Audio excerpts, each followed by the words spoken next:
Bonjour à tous, bienvenue. De maître à élève, alors ça peut faire peur, mais franchement, quand vous allez entendre l'histoire de ce duo et ses idées de transmission, bien sûr, ce ne sont pas forcément les mêmes que celles de l'école, bien au contraire. Nous sommes en compagnie de Mathieu Basset. Bonjour. Avec le micro, ça sera toujours... Bonjour. Voilà, merci beaucoup. Vous êtes directeur artistique du studio MTX. On va y revenir dans un instant. Vous allez nous le présenter. Je voulais juste rappeler un petit peu, si vous me permettez, d'où vous venez.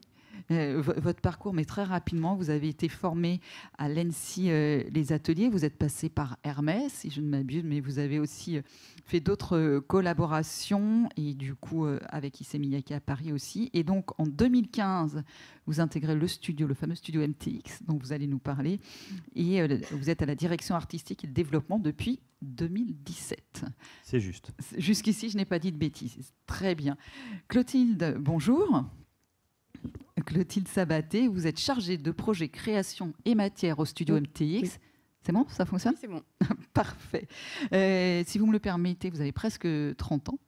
On reviendra sur votre formation tout à l'heure. Vous êtes passé par design graphique, design textile, mais pas mal de choses. Vous êtes rentré chez Atelier MTX en alternance. C'était en quelle année au tout début? Il y a 4 ans. Il y a 4 ans. Oui. Et vous êtes parti, revenu. Désormais, vous êtes en CDI et vous travaillez au quotidien avec Mathieu. Et c'est bien ça que vous allez nous partager aujourd'hui. Lauriane Duriez également est avec nous. Bonjour. Bonjour. Vous êtes chef du bureau du design, de la mode et des métiers d'art et directrice des ateliers de Paris à la ville de Paris. Et vous nous raconterez aussi, vous nous expliquerez, vous nous parlerez de ces possibilités qu'offrent les ateliers de Paris d'aider à la transmission, parce que la transmission, c'est au sein des maisons, mais c'est parfois aussi des entreprises. En tout cas, ces besoins de transmission sont à tous les niveaux. Mathieu, je le disais, le studio MTX, racontez-nous... ce qu'il fait, où il est, peut-être. Alors voilà, on a il est intégré au métier d'art et de la mode de Chanel, c'est ça? Alors en fait, le studio MTX, c'est un département qui a été créé maintenant il y a une dizaine d'années au sein d'un brodeur haute couture qui s'appelle Montex, qui fait effectivement partie des maisons d'art regroupées au 19e, ce creuset de créativité qui est au nord de Paris. Et en fait, Montex, c'est un atelier qui a été créé à la fin des années 40. Et au début des années 2012 à peu près, l'idée a été de se dire qu'est-ce qu'on peut faire de plus que la broderie sur le vêtement? Est-ce qu'on peut imaginer un emploi de la broderie qui serait différent? Et finalement, mon métier consiste à accompagner cette translation du vêtement vers l'espace. Donc nous, ce qu'on fait, c'est qu'on fait ce qu'il y a derrière moi. On essaie de conserver la saveur de la broderie, le génie de la broderie, qui est le mélange des matières, qui est le travail des contrastes, de la texture, mais à une échelle qui est celle de l'architecture. Et dans ce mouvement-là, on retient le résultat et on renouvelle toutes les techniques. C'est-à-dire que tout ne se fait pas évidemment au fil et à l'aiguille, même si on conserve cette pratique ancestrale, mais on y rajoute de la micromécanique, de la maroquinerie, de l'ingénierie un peu fine, parce que pour faire tenir ces choses-là sur plusieurs mètres de hauteur, notamment dans un paquebot, comme c'est le cas sur l'image qui est derrière moi, il y a plein de problématiques acoustiques, vibratoires qui se rajoutent. Et tout ça, on vient le traiter en le fusionnant avec le geste esthétique. Et voilà, MTX, c'est ça. Pardonnez-moi si je me fais l'avocat du diable, je me dis, mais on est loin de la broderie quand je vois ça. On est loin de la broderie. Hein. Alors, on va ouvrir ce grand chapitre. Comment est-ce qu'on définit la broderie? Moi, je ne la définis pas avec un angle technique, en fait. Parce que si on dézoome par rapport à cette image, et qu'on regarde en fait la façon dont nos créations s'intègrent dans des espaces qui sont gigantesques, on retrouve ce contrepoint de la broderie. On retrouve cette façon de créer un point focal dans un vêtement. Ben, nous, on le crée dans un espace. Et donc, en ce sens, il me semble qu'on est dans la même ambition esthétique. Techniquement, il y a des choses qui se regroupent. Et puis ensuite, l'essence de la broderie, pour moi, est conservée, puisqu'on est toujours multimatière, on est toujours dans les travails de texture, de transparence, de profondeur, d'éclat. Et ça, c'est l'essence même de la broderie, quelle que soit la façon dont on la réalise. Merci beaucoup pour ces précisions. Alors, Clotilde, je suis passée rapidement sur vos formations. Est-ce que vous pourriez nous repréciser un petit peu les différentes formations que vous avez suivies? Oui, bien sûr. Alors moi, j'ai commencé par faire une MANA, une mise à niveau en art appliqué, où j'ai pu découvrir les 4 types de design. et textile, graphisme, espace et produits. Et je me suis dirigée donc, dans un premier temps en design graphique numérique pour des projets à visée web, un peu d'animation. Et puis ensuite, j'avais aussi envie de découvrir le design textile. Je suis passée du coup par 2 types de licences, une qui est plus, qui est dérivée sur les impressions textiles, et une autre qui est pour apprendre les techniques de tissage, de broderie et manipulation de matière. Et ensuite, j'ai fini du coup par intégrer le studio MTX en alternance en master, qui était un master management de la mode et du luxe. Et voilà, je suis restée. Cette richesse de formation, c'est du pain béni, si j'ose dire. C'était de l'or. Non, c'est super. Toujours. C'est super. Parce que nous, effectivement, on est sur un métier qu'on invente tous les jours. Comme je disais, où on vient convoquer des choses qui viennent de la maroquinerie, de l'orfèvrerie, etc. Et le profil de Clotilde était dans cette ligne-là, c'est-à-dire qu'elle est passée par plein de cultures graphiques et techniques différentes. Et c'est tout ce qui nous plaisait. Et le book qu'elle nous avait présenté à l'époque pour le tout premier entretien, à l'époque, on était masqués d'ailleurs. On ne pouvait pas voir les sourires, mais il y en avait autour de la table parce qu'on s'est dit, en fait, elle ne le sait pas encore, mais elle a notre truc, en fait. Elle a ce truc un peu qui consiste à fusionner les choses. Et c'était un bon choix. Une belle rencontre que vous entretenez donc au quotidien, puisque vous travaillez, je le disais, au quotidien avec Mathieu. Mais quel est votre rôle exactement, Clotilde ? Je suis chargée de projets créatifs. Du coup, vraiment, j'assiste Mathieu au quotidien sur les projets créatifs. Et en fait, je traduis en quelque sorte, j'essaye de traduire les idées de Mathieu avec l'ADN aussi de ce qui est fait chez MTX, des techniques de MTX, avec aussi les demandes du client et essayer de composer aussi avec moi, mes savoir-faire et mes compétences.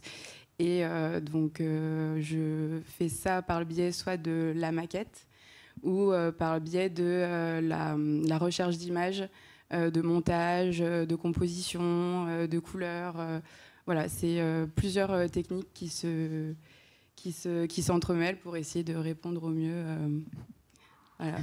Et de comprendre, de traduire. Vous avez utilisé le mot de traduction de ce qui se passe dans la tête de Mathieu. Vous ne voulez pas savoir. Mathieu, c'est précieux d'avoir comme ça ce relais. Et pour vous, c'est ce qui fait aussi... Parce que souvent, quand on parle de transmission...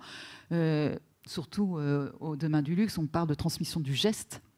Alors là, au-delà du geste, bien sûr, il y a du geste, des techniques, mais on est au-delà de ça comme transmission. Ouais, absolument. La question de la transmission chez nous, en fait, elle se place à cheval entre un peu de technique et beaucoup d'esprit. Hein. C'est-à-dire que MTX, c'est une activité qui est assez jeune, en fait, puisqu'on a à peu près 10 ans d'existence. Comme je vous l'ai dit au début, les techniques, elles ne sont pas propriétaires chez MTX, elles viennent d'ailleurs. Mais ce qu'on vient chercher chez MTX, ce n'est pas la technique, c'est un style, c'est une façon de prendre la parole dans l'espace qui est très particulière.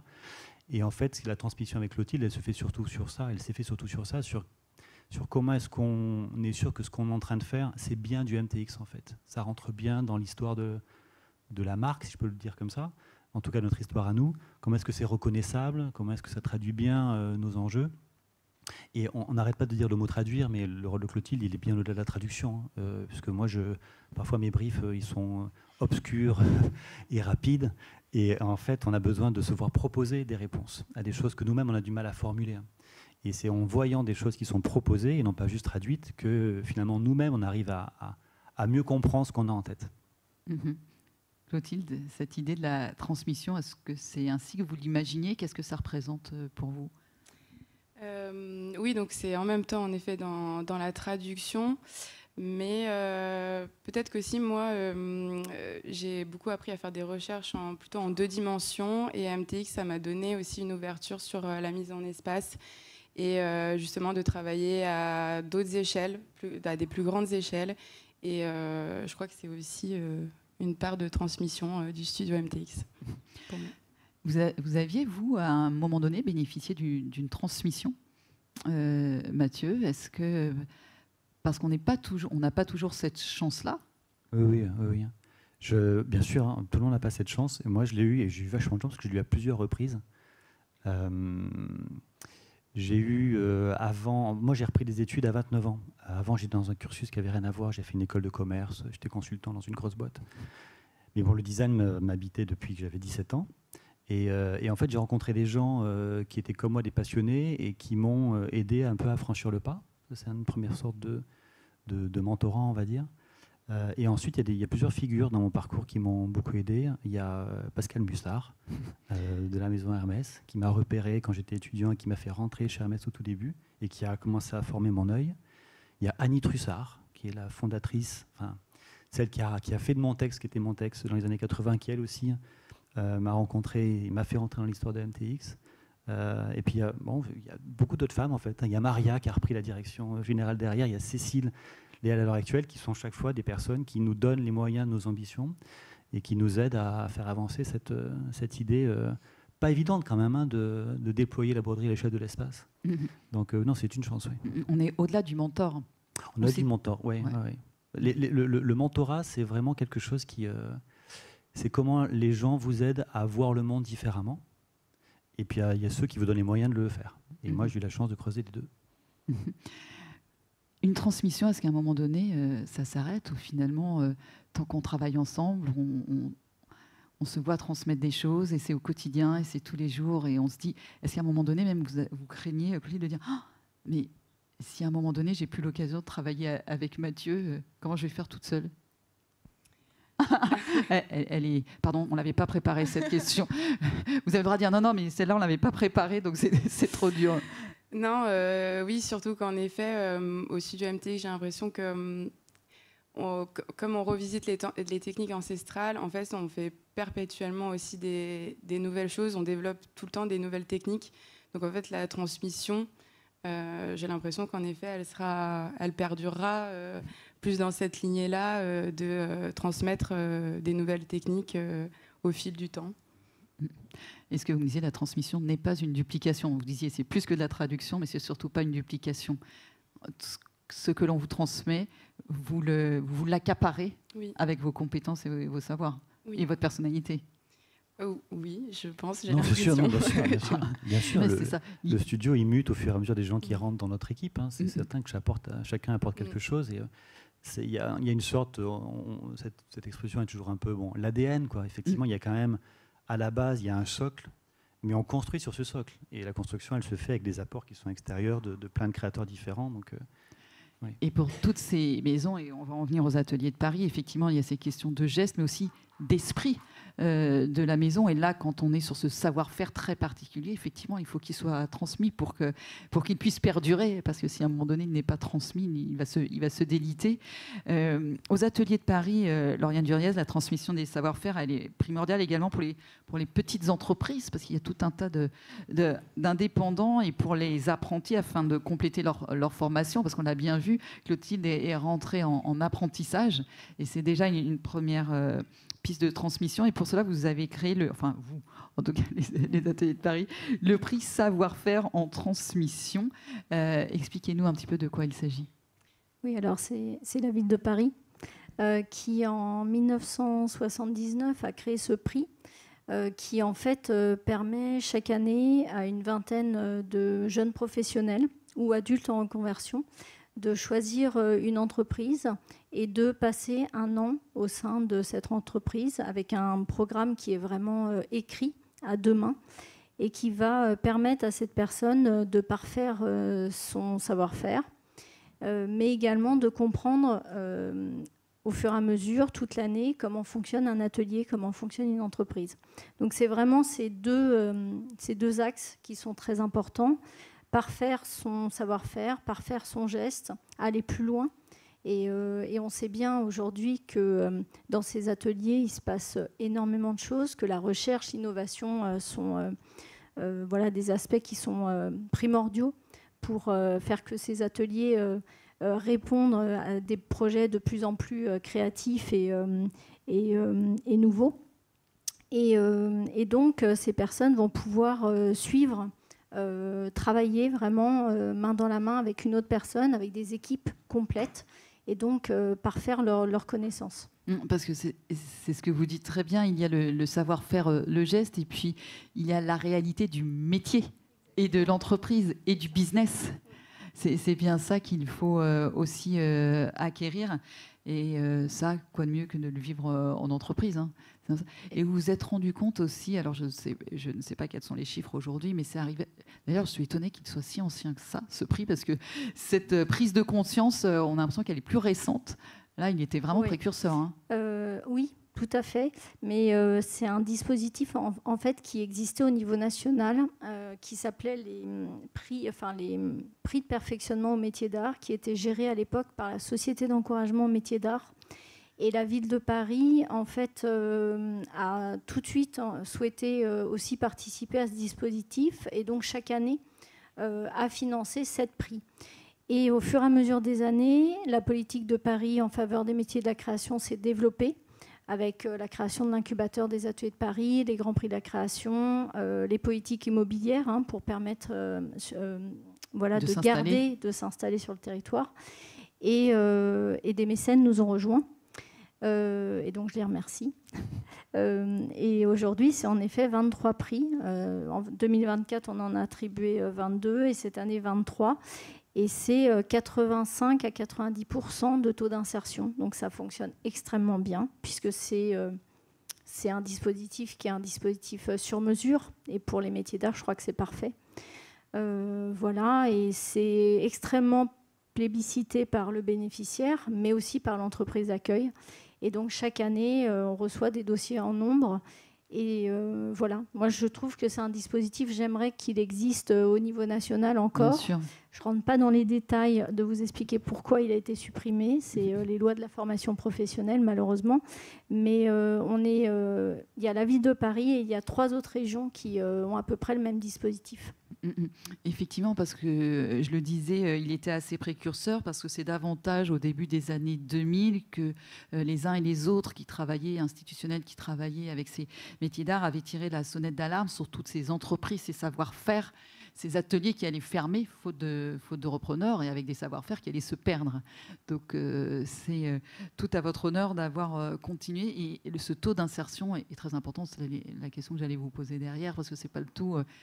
C'est quand même du business aussi nécessaire derrière, donc il faut pouvoir trouver du travail derrière. Merci beaucoup pour le partage sur cette transmission et sur l'avancée de la maison. Est-ce que, j'imagine que vous enrichissez aussi des gens à qui vous transmettez, Mathieu? Oui, bien sûr, oui, ça marche dans les deux sens. Nous, on essaie de transmettre un peu de flamme, un peu de flambeau, un peu de la passion qui nous anime sur ces métiers qui longtemps aussi ont peut-être un peu souffert d'un côté un peu poussiéreux, un peu encaustique, un peu fond d'atelier, etc. Pas du tout, en fait. On est totalement on est rifté au contemporain. On travaille pour aujourd'hui. On essaie de faire des choses qui soient vraiment les plus modernes possibles, même si les techniques, effectivement, elles ne sont pas toujours renouvelées. Mais même là-dessus, il y a quand même un champ d'exploration qui est permanent. Les ateliers sont de plus en plus remplis de personnes qui sont jeunes. Moi, je fais office de père Fouras dans mon équipe quand même. Les autres, c'est quand même beaucoup plus jeune. Et c'est tant mieux parce que du coup, c'est des cultures qui sont différentes aussi. Et ça vient revivifier ce qu'on fait. Et typiquement également, le fait que le 19e soit implanté au nord de Paris, à cheval entre le 75 et le 9-3, ça apporte quelque chose aussi. En fait, on a des profils qui eux-mêmes apportent une histoire, une énergie et une culture qui est différente et que nous, on s'est intégré dans nos métiers, à la fois dans le faire et dans la proposition qui en sort. Juste un petit mot, c'est important sur le 19e, donc qui est le lieu où vous êtes installé, oui, mais qui est aussi en partie avec la galerie du 19e, un lieu, oui, ouvert au public. Absolument. Pour aller découvrir justement ces métiers qui foisonnent d'expositions, C'est ça. C'est à la fois un immeuble, pour le dire très simplement, qui regroupe un certain nombre de maisons d'art qui, pour la plupart, sont des contributrices de la mode, mais certaines d'entre elles, dont on fait partie, travaillent dans l'architecture intérieure.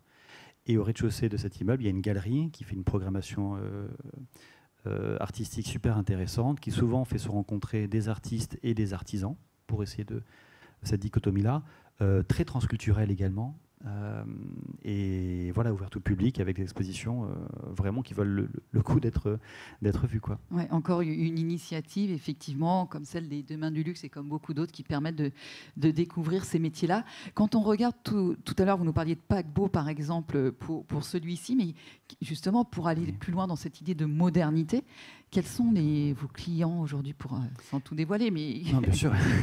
je sais qu'il y a des choses très secrètes, mais Oui, est-ce que vous pouvez nous partager? Pas mal de projets dont on ne peut pas parler, mais ça on peut. En fait, nos clients, historiquement, le marché de studio MTX, c'est plutôt l'hôtellerie haut de gamme et effectivement les paquebots et les grands espaces, en fait, hein, les trucs dans lesquels on peut quand même installer quelque chose qui a de la force. Mais de plus en plus, on fait des résidences de particuliers avec aussi. Oui. En fait, c'est gamins un segment de marché qui se développe assez fort pour nous. Où les gens investissent de plus en plus dans leur intérieur. Et puis, comme il y a des gens qui ont des moyens, ça nous permet nous-mêmes de faire des propositions qui sont quand même de très haute volée. Donc, le résidentiel. Et on fait également un peu de ce qu'on appelle le retail en anglais, donc des boutiques. Soit de grandes boutiques un peu paquebot, soit au contraire des petites choses un peu plus joaillerie, un peu plus boudoir, dans lesquelles on met des pièces de plus petite taille, mais qui ont un très haut niveau de sophistication. J'y pensais justement en voyant à quelques grands magasins parisiens et je me demandais si j'avais pas vu quelque chose de ressemblant. Mais c'est en cours, c'est possible. C'est ça. Et à l'international aussi, j'imagine, parce que ce que vous proposez aujourd'hui avec le studio MTX, j'imagine que peu le proposent. Alors, j'ai pas peur de le dire. Nous sommes les seuls. Bravo. Non, mais c'est vrai. À un moment donné, il y a des alternatives à ce qu'on propose. À la place du rideau qu'on a fait pour le Grand Palais, on aurait pu, le Grand Palais aurait pu choisir un tapissier plus classique et faire quelque chose. Donc, il existe des alternatives. Mais en revanche, un atelier qui mélange le métal, le cuir, le bois, des techniques au fil, des techniques de rivetage, de micro. Bah non, il n'y a que nous, quoi. Donc, lorsqu'on veut du MTX, il n'y a pas le choix, il faut passer par nous, que vous le vouliez ou pas. Donc, c'est comme ça. C'est là aussi que s'inscrit la modernité, c'est ce que vous disiez. Absolument. Et ça se défend tous les jours, quoi. Ça se défend tous les jours. Parce que, par exemple, nous, quand on a commencé notre activité, on a dû donner un nom à ce qu'on fait. Et il y a 10 ans, on a appelé ça broderie architecturale. Et là, depuis 2 ans, je vois apparaître sur des sites web de personnes qui ne font pas comme nous le terme de broderie architecturale. Donc, quand on est précurseur, on ouvre toujours une voie. Ouais. Bien sûr. Il faut toujours réussir à la baliser en permanence en avance pour avoir toujours un petit peu de plus sous le pied que derrière. Et c'est en ça que la présence de plus jeunes, pardonnez-moi, et des personnes qui ont d'autres parcours vous permet de rester... Bien sûr, ouais. Ça aiguillonne aussi. Ça... Mais même dans les façons de travailler, c'est-à-dire que voilà, les jeunes générations, elles ont aussi un rapport au temps, à la réalisation qui n'est pas le nôtre et qui nous oblige nous aussi parfois à revoir en interne notre façon de travailler pour être dans une sorte d'air du temps, quoi, à tous les niveaux. Clotilde, j'imagine que c'est une fierté de travailler dans une telle maison quand vous en parlez, quand vous êtes... est-ce que vous pensiez un jour entrer dans cet univers-là? J'imagine que vous le cherchiez, mais aujourd'hui, vous en dites quoi quand vous le partagez aux autres? Oui, je pense qu'inconsciemment, je le cherchais. J'aurais peut-être pas pensé directement dès ma fin d'études intégrer le studio MTX, mais ça a été à la fois une recherche et une belle surprise à la fois aussi, et beaucoup d'investissement aussi au début, même encore maintenant, mais aussi pour prouver qu'on a sa place aussi, et maintenant je suis tout aussi heureuse de continuer l'aventure. Et j'imagine quand on croise, alors on ne va pas toujours chez des particuliers à l'international sur les paquebots, mais quand on croise certaines réalisations du studio MTX, vous en croisez déjà sur lesquelles vous avez commencé à contribuer? Oui, bien sûr. Ça, c'est vrai qu'il y a vraiment un sentiment de satisfaction, en effet, quand on voit vraiment en contexte, en situation... ce qu'on a réalisé, en réalité, c'est encore mieux qu'aussi en images, mais des fois aussi on reçoit des retours d'images aussi qui sont flatteuses, pardon. Et oui, c'est sûr que quand on a la création et la production en tête, de voir vraiment réaliser ça, de manière concrète, c'est encore plus valorisant. C'est gratifiant. Oui, c'est très gratifiant. Ouais. En effet, j'ai juste une dernière question pour vous trois. Lauriane, vous le disiez, il y a 24 candidats, 23 cette année, des candidatures hyper nombreuses. Est-ce que ce sont des jeunes? Est-ce que ce sont des reconversions? Quel genre de profil? 3/4 des jeunes professionnels qui sortent des écoles d'art appliqué et le reste des adultes en reconversion. Ah oui. Ah, je pensais que ce serait davantage. C'est bien 3/4 de jeunes. Voilà. On a à peu près une 50aine de candidatures chaque année, mais oui, 3/4, c'est des jeunes professionnels. Comment on fait pour entrer ça, c'est une question pour vous, Mathieu. Comment on fait pour entrer en alternance, en stage, je ne sais pas. Alors nous, régulièrement, on émet sur toutes les plateformes que tout le monde connaît des offres en fait, de stage ou d'alternance. Et puis ensuite, il ne faut pas non plus hésiter à avoir des approches plus volontaristes et envoyer des books, des CV, pour parfois provoquer un peu les choses, quoi. En revanche, conseil qui sort un peu du contexte de cette conférence-là, mais allez-y. Envoyer un truc standardisé à tout le monde à 100 ateliers en même temps, ça ne sert vraiment à rien, vous allez perdre du temps. Envoyez-le à 10 et parlez à ces 10 ateliers plutôt qu'à 100 avec un truc standard. Je vous assure que quand on sent que la lettre elle a aucune typicité, on la regarde moins de 4 secondes, quoi, parce qu'on n'a pas le temps. En revanche, quand vous commencez à nous parler de nous, nous expliquer pourquoi vous nous envoyez cette lettre, là on peut y passer un quart d'heure, il n'y a pas de problème. Mais voilà, il faut qu'on sente quand même qu'il y a un vrai choix, que c'est pas un truc. Donc voilà, si vous voulez séduire les gens, parlez-leur. On va rester là-dessus. Je pense que c'est pas mal. Si vous voulez séduire les gens, parlez-leur. Merci infiniment à tous les trois. Merci beaucoup. Merci.